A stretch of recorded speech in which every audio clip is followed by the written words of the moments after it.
안녕하십니까. 지금부터 틱 나탄 스님의 힘이란 책을 가지고 여러분과 함께 힐링을 해 보도록 하겠습니다.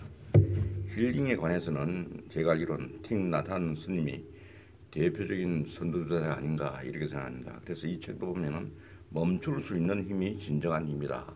이렇게 힘의 앞부분에 멈출 수 있는 힘이 진정한 힘이다. 힘 하고 이 책을 자신에게 힘껏 이 책을 내놓고 있습니다. 그래서 같이 한번 틱 나탄 스님의 이 멈출 수 있는 힘이 진정한 힘이다. 진정한 힘을 우리가 오늘 한번 같이 음미해 보도록 하겠습니다. 여기 이제 서문에 해당되는 말로서 우리는 모두 자신의 삶을 충만하게 살길 원합니다.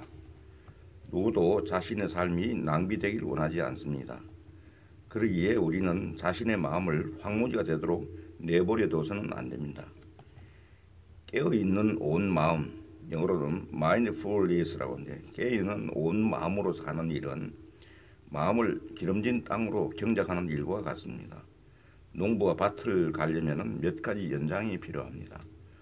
우리의 마음밭을 경작할 때도 몇 가지 연장이 필요합니다. 스승이 할 일은 제자의 손에 연장을 쥐어주는 것입니다. 그런데 스승이 쥐어주는 연장은 언어가 아닙니다. 자신의 삶을 충만하게 사는 것을 있는 그대로 제자들에게 보여주는 것입니다. 나의 삶이 하나의 가르침이고 메시지입니다.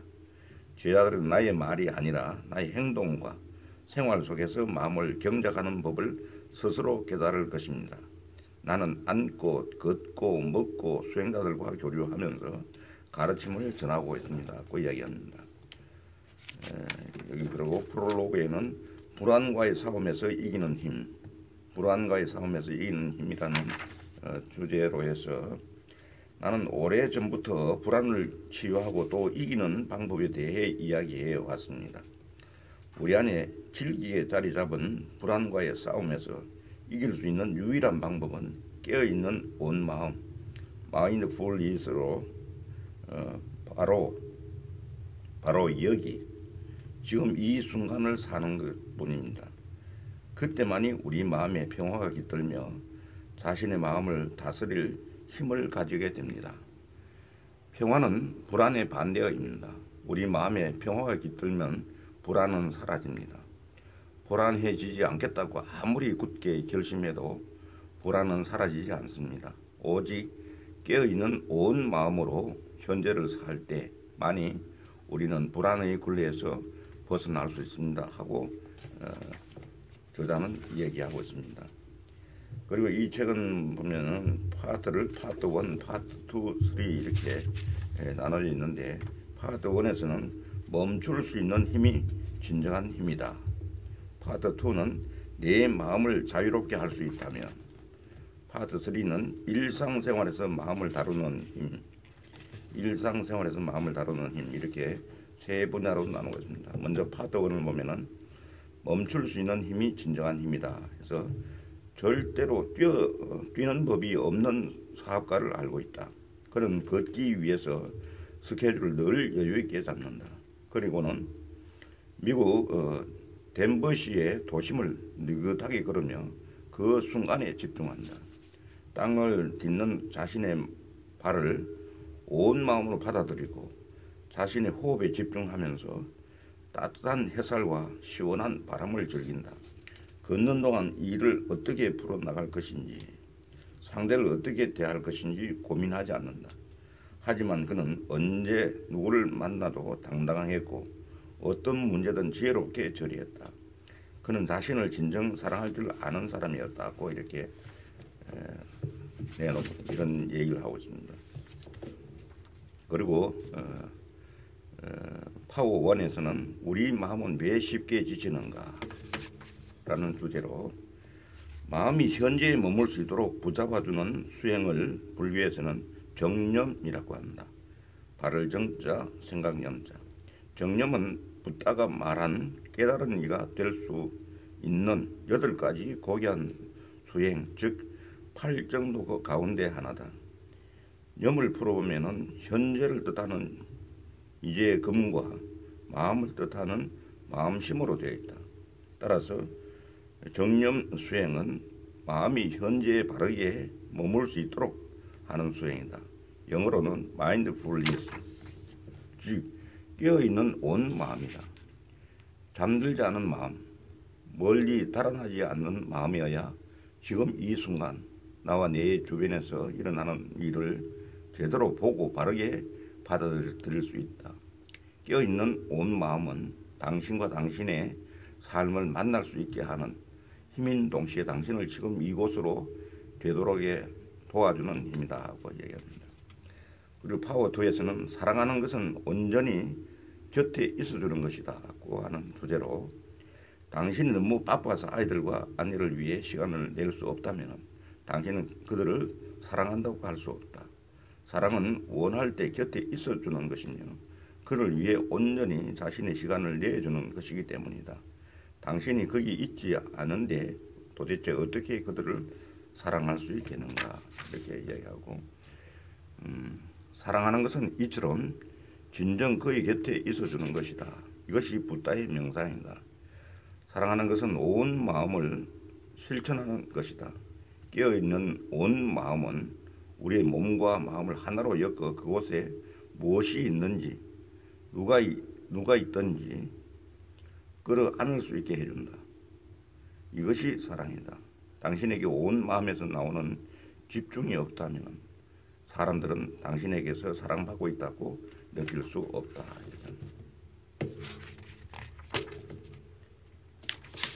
그리고 이게 돈, 일, 생각의 노예가 되지 않으려면 하는 주제에서는 누구에게나 시간은 귀중하다. 심지어 시간을 돈에 비유하는 사람도 있다. 하지만 시간은 돈이 아니다. 시간은 돈보다 훨씬 더 큰 무엇이다. 시간은 돈 이상의 가치가 있다. 그렇다면 시간은 무엇인가? 시간은 바로 삶이다. 시간은 생명이다. 매일 아침 해가 떠오르면 당신 앞에는 돈을 벌어야 하는 24시간이 펼쳐져 있는 것이 아니다. 당신 앞에 삶을 살아가야 할 24시간이 펼쳐져 있다. 이것이 바로 당신이 지금 이 순간에서 달아나고 싶은 유혹에 지지 말고 버텨야 하는 이유이며 지금 이 순간을 생생히 살아야 하는 까닭이다. 당신이 투자해야 할 것은 돈이 아니라 바로 당신의 삶 그 자체다. 이렇게 얘기합니다.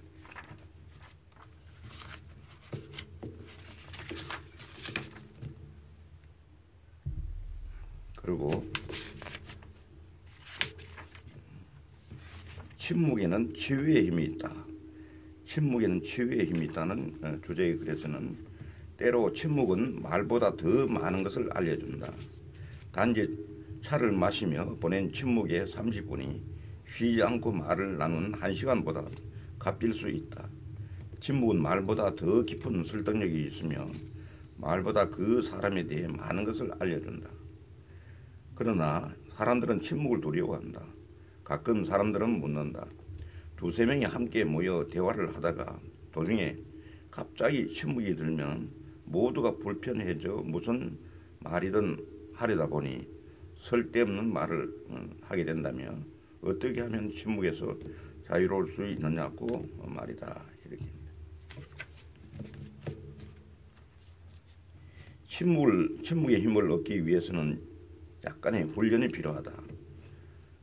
플럼 빌리지에서는 식사 시간 외에도 저녁 좌선이 끝난 시간부터 다음날 아침 법문이 시작될 때까지 침묵의 시간을 가진다. 침묵은 우리의 수행과 행복에 꼭 필요한 것이라서 우리는 이를 고귀한 침묵이라고 부른다.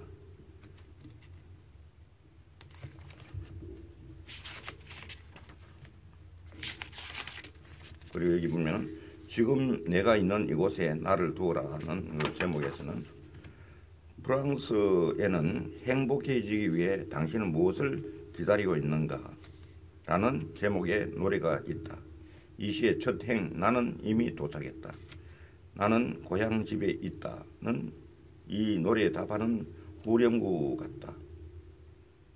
이 말에 나는 내 인생에서 더 이상 도망가거나 행복을 기다리지 않겠다라는 뜻이 담겨져 있기 때문이다. 시의 첫 행을 소리내어 외운다면 당신은 다음과 같은 선언을 하는 것과 마찬가지다. 나는 일생 동안 앞만 보고 달렸다. 어제도 오늘도 과거에도 그 이전에 수많은 전생에서도 나는 달리기만 했다. 하지만 이제 나는 더 이상 달아나지 않겠다. 나는 이제 내 고향으로 내게로 도착했다. 이제 나는 질주를 멈추고 내 삶을 살겠다고 얘기하고 있습니다.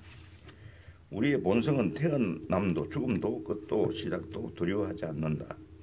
그것은 본래 없는 것이기 때문이다. 나는 이 깨달음을 시로 옮긴 적이 있다. 증일함경을 읽고 있었을 때다. 시 한 편이 내 머리를 스쳤다. 두려울 때 고요히 마음을 가라앉히고 읽어보기 바란다. 죽음을 준비하는 사람에게 읽어줘도 좋다. 그 내용은 이런 겁니다. 나는 끝없는 생명, 태어난 적도 없고 죽은 적도 없네. 드넓은 푸른 바다와 빛나는 별이 가득한 밤하늘. 그것은 다 나의 경이로운 참마음이 드러나 표현된 것일 뿐. 시간이 존재하기 이전 무시의 그때부터 나는 늘 자유로웠네. 탄생과 죽음은 우리가 통과하는 문, 우리의 여정에 놓인 성스러운 문지방. 탄생과 죽음은 숨바꼭질일 뿐. 이렇게 계속되는 시입니다. 나는 불림불인지에 다음과 같은 말을 붓글씨로 써서 붙여놓았다. 지금 이 순간 하느님의 왕국을 보지 못한다면 앞으로도 절대 하나님의 왕국을 만날 수 없다고. 당신 안에 슬픔, 두려움, 갈망이 가득하다면 어디를 가든 지옥일 것이다. 그러나 당신에게 자비와 이해 그리고 자유가 있다면 어디를 가든 천국일 것이다. 지금 이 순간 이곳이 바로 당신의 고향이며 물의 삶이 존재하는 곳이다. 나는 더 많은 사람들이 이 아름다운 고향길을 걷기 바란다고 이야기합니다.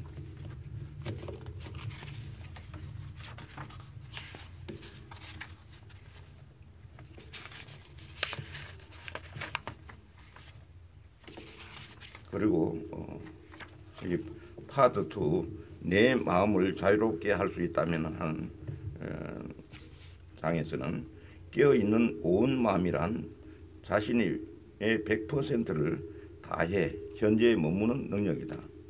온 마음의 힘은 지금 여기 있는 것들을 깨닫게 해주는 힘이다.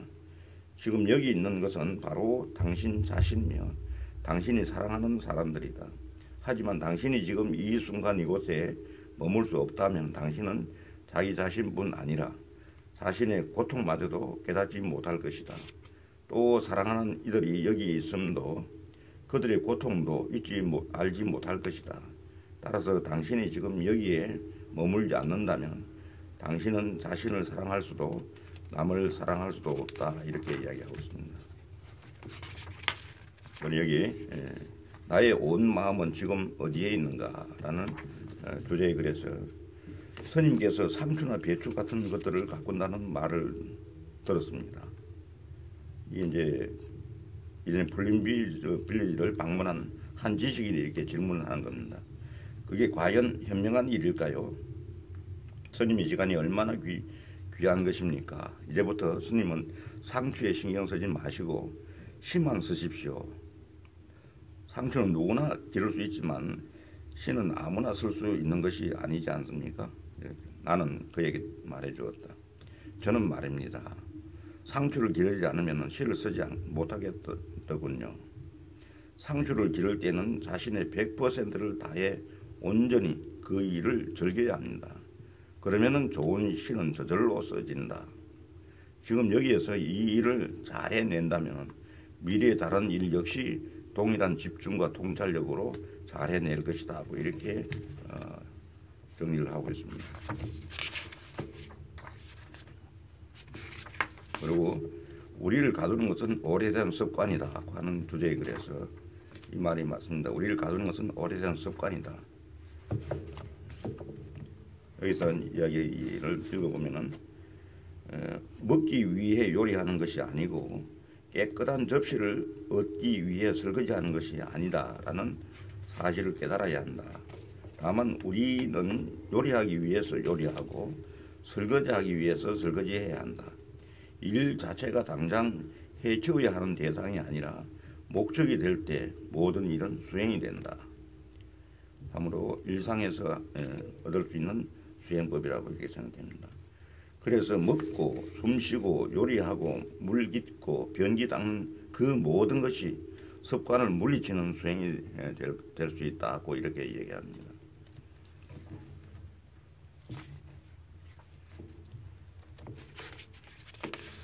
그리고 우리를 가두는 것은 감옥의 쇠창살이 아니라 과거나 미래로 달아나려는 습관이다. 습관으로부터 자유로워지려면 숨쉬는 법과 지금 이 순간을 축하하는 법을 배우라. 풍요로운 축제가 벌어지는 곧 이곳은 지금 이 순간 이곳이다.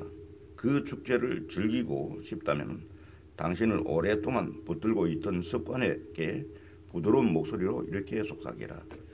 나의 사랑하는 오랜 친구인 습관이여, 나는 너를 잘 알고 있단다.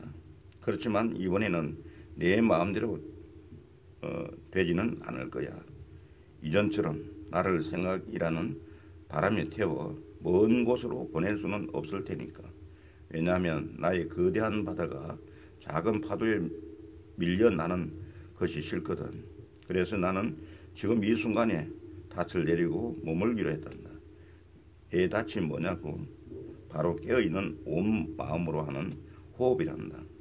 나는 이제 닻을 내리는 법을 알아. 나는 이제 과거나 미래의 희생양이 되지 않을 거야. 나는 언제나 지금 이 순간에 머물 테니까 삶과의 약속을 절대 잊지 않겠어 하고 얘기합니다.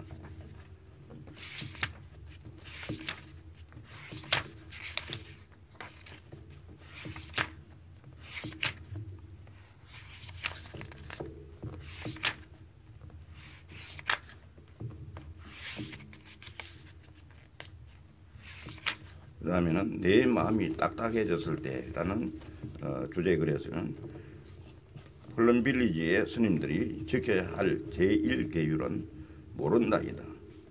자기 고집이나 경직된 사고를 경계하자는 뜻이다. 제2계율은 지금 알고 있는 지식이 언제나 변함없을 것이라고 생각하지 마라. 제3계율은 남들에게 자신의 관점을 권위나 교육, 선동이나 돈을 통해 강요하지 말라다. 삶의 진리를 찾기 위해 구도의 길을 선택한 플린빌리지의 스님들은 열린 마음을 갖기 위해 항시 다음과 같이 주의를 기울인다. 어떤 교리나 이론, 사상을 우상화하지 마라. 불교 교리도 마찬가지다. 불교의 체계도 수행을 이끌어주는 수단일 뿐 절대적인 진리가 아니다. 불교가 인간이 당면한 모든 문제에 대해 해답을 주는 것은 아니다. 불교가 완벽하다거나 오류가 없는 교리라고 생각하면 안 된다. 이런 겁니다. 그리고 파트 3에서는 일상생활에서 마음을 다루는 힘이라는 제목하에 사람들은 행복이 미래에 있다고 생각한다. 언젠가 집을 사는 날, 차를 사는 날, 박사학위를 받는 날 행복해질 거라고 생각한다. 푸른 하늘, 사랑하는 사람의 눈망울이 지금 여기 있는데도 말이다. 분주한 몸과 전쟁터 같은 마음은 그들이 얼마나 큰 평화이고 기쁨인지 알아보지 못한다. 당신의 삶에서 가장 소중한 것은 무엇인가? 다시 한번 깊이 바라보라. 이렇게 주문합니다. 여기서 천천히 일해야 매 순간 행복하게 일할 수 있다는 주제에 그래서 플린빌리지를 고향으로 생각하는 사람들 중에는 전화 명상을 하는 사람들이 많다. 첫 번째 전화벨이 울리면 무엇을 하고 있든 즉시 멈춘다. 걷고 있던 사람은 걸음을 멈추고 말하고 있던 사람은 말을 멈춘다. 그리고 자신의 호흡으로 돌아간다. 두 번째 벨이 울리면 천천히 한 걸음 한 걸음 전화기 쪽으로 걸어간다. 걷기 명상을 할 때처럼 그렇게 말이다. 제자리에 있다면 계속 호흡에 집중한다. 빨리 받아야 한다고 조바심을 낼 필요는 전혀 없다. 전화 건 사람이 정말 중요한 용건이 있다면 벨이 3번 울리기 전에 전화를 끊지는 않을 것이다. 3번째 벨이 울리면 전화를 받는다. 한 사업가는 한 통의 전화를 받고 다음 전화벨이 울리기 전까지 늘 깨어있는 온 마음으로 숨쉬기 명상을 하는데 그 효과는 놀라울 정도로 좋다고 한다. 숨을 들이쉬며 마음을 고요히 한다. 숨을 내쉬며 웃는다. 플린빌리지에서는 누구나 전화벨이 울릴 때 호흡으로 돌아가는 수행을 한다. 이렇게 얘기합니다. 운전할 때도 온전히 그곳에 존재하라. 그러기 위해서는 들숨과 날숨을 집중해야 한다. 당신이 진정 그곳에 있다면 즉 걱정 근심에 마음을 빼앗기지 않는다면 당신은 안전하게 운전할 수 있다. 차에 시동을 걸 때 나는 내가 어디로 가는지 알고 있다. 차와 나는 하나다. 차가 빨리 가면 나도 빨리 가고 차가 천천히 가면 나도 천천히 간다. 이렇게 온전히 그곳에 존재하는 어떤 생각을 하는 겁니다. 그 다음에 저기 일을 잘 하고 싶다면 일 아닌 것들을 먼저 보살펴라 합니다. 이것도 수행하는 방법이 우리 일반 생활과 좀 다른 얘기죠. 일도 마찬가지다. 일을 잘 하고 싶다면 먼저 일이 아닌 것들을 보살펴야 한다. 웃음, 숨쉬기, 휴식, 모두의 행복 같은 것들은 일이 아닌 요소들이지만 일을 위해서는 매우 중요한 것들이다. 때문에 이런 일이 아닌 것들을 잘 돌보는 일은 중요하다. 그렇다면 우리는 일하지 않는 날에 대해서 좀 더 깊이 생각해 보아야 한다. 일하지 않는 날은 일에 반대되는 날이 아니다. 이 날은 오히려 일을 위한 날이다. 걱정과 두려움에서 벗어나 해방되는 기쁨을 마음껏 누리라. 이날 하루만은 걷기와 숨쉬기 등에 전념하며 필요한 에너지와 치유의 힘을 얻어라. 어려움과 고통을 끌어안고서 변화하고자 노력하는 이에게 이날은 깨어있는 온 마음의 날, 즉 안식일이 될 것이다. 이렇게 얘기합니다. 그리고 직업은 생계유지 이상의 의미다 하는 주제의 글에서는 만약 지금 당신이 내면의 이해와 자비심을 키울 수 있는 일을 하고 있다면 그런 일은 당장 그만두는 게 좋다. 자비심을 키울 수 없는 일을 하고 있다면, 이해와 자비심을 키울 수 없는 일을 하고 있다면 그런 일은 당장 그만두는 게 좋다. 그런 직업은 우리의 몸과 마음을 병들게 하기 때문이다. 우리는 인간과 동물, 식물, 지구에게 도움이 되는 직업을 가져야 한다. 아니면 최소한 그들에게 해를 적게 끼치는 직업을 택해야 한다. 직업도 그런 부분을 생각해야 될 것 같습니다. 당신이 자비심을 실현할 수 있는 직업에 현재 종사하고 있다면 감사하라. 그리고 자신의 일에 숭고한 소명의식을 갖고 있다면 그 일에 최선을 다하라. 깨어있는 온 마음을 지닌 당신으로 인해 누군가가 바른 직업, 즉 정명을 실천할 수 있다. 모두의 행복을 위해 당신의 힘을 사용하라. 이렇게 얘기합니다. 그리고 소망은 나아갈 힘을 주지만 욕망은 삶을 지치게 한다는 주제의 글에서는 소망과 욕망을 구분하는 것은 중요하다. 소망은 자비심에 뿌리를 두고 있지만 욕망은 그렇지 않기 때문이다. 이들은 분명 다르다. 가끔 우리는 욕망을 숭고한 소망이나 이상으로 착각하곤 한다. 어떤 사람들은 좀 더 평화로워지기 위해서 종종 욕망을 소망으로 둔갑시키기도 한다. 하지만 이 두 가지는 분명 다르다. 자비심과 사랑의 근원을 둔 소망은 나아갈 수 있는 힘을 주지만 욕망은 결국 삶을 지치게 한다. 이렇게 이야기하고 있습니다. 그리고 한 조각 빵은 우주의 몸이다. 한 조각 빵은 우주의 몸이라는 주제의 글에서는 어떤 남자가 이런 질문을 한 적이 있다. 저는 술을 끊고 싶습니다. 하지만 아무리 노력해도 술을 완전히 끊을 수는 없었습니다. 어떻게 수행하면 될까요? 나는 이렇게 말해주었다. 술을 마시는 것은 괜찮습니다. 다만 잊지 말고 늘 깨어있는 온 마음으로 드십시오.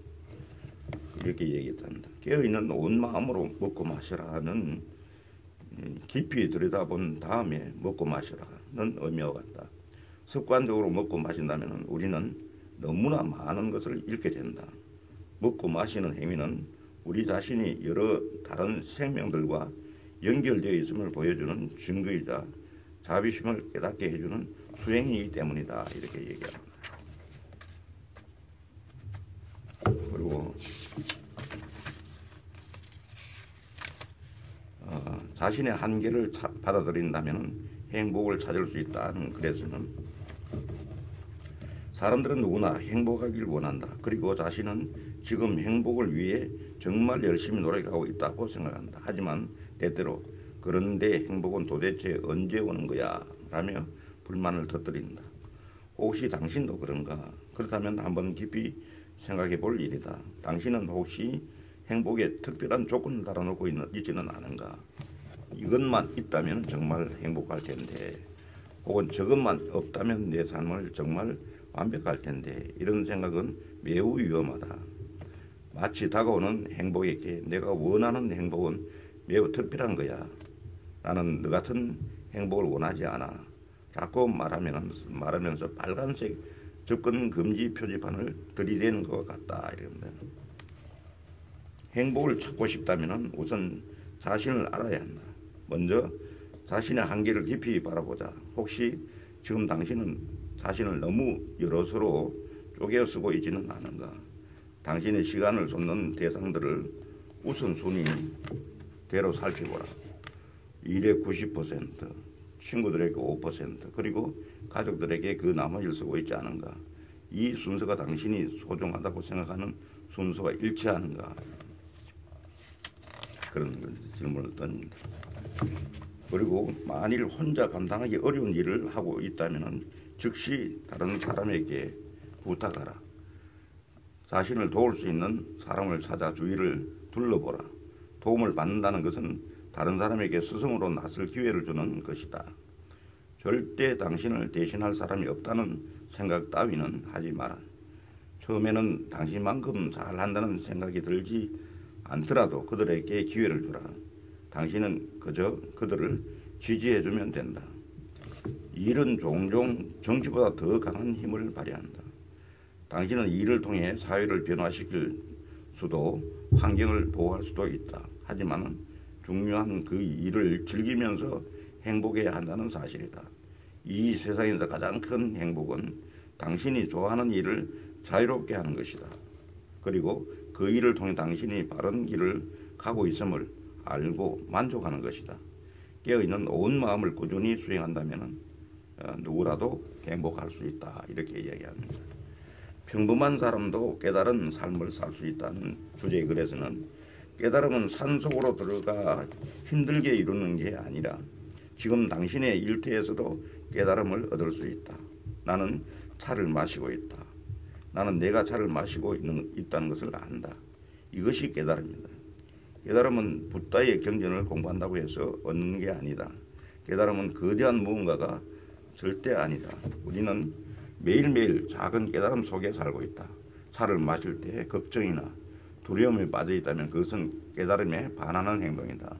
차를 마실 때는 온 마음을 다해 차를 마시며 차에서 내 전부를 줘야 한다. 차에게 내 전부를 줘야 한다. 이것이 깨달음이다. 일상생활을 떠난 깨달음은 별 의미가 없다. 산속에서 홀로 하는 수행보다 일상생활 속에서 하는 수행을 중히 여기는 이유도 이 때문이다. 깨달음은 수행이라는 튼실한 나무에서 열리는 열매다. 깨달음은 단순하다. 이전에는 이해할 수 없었던 것들이 문득 보이거나 풀리지 않았던 의문이 갑자기 이해되면서 아 그랬구나 하고 무릎을 치는 그 순간이 바로 깨달음의 순간이다. 아무쪼록 오늘 같이 한 구독자 여러분과 함께 깨달음의 나날이 되기를 간절히 바라면서 이것으로 마치도록 하겠습니다. 감사합니다.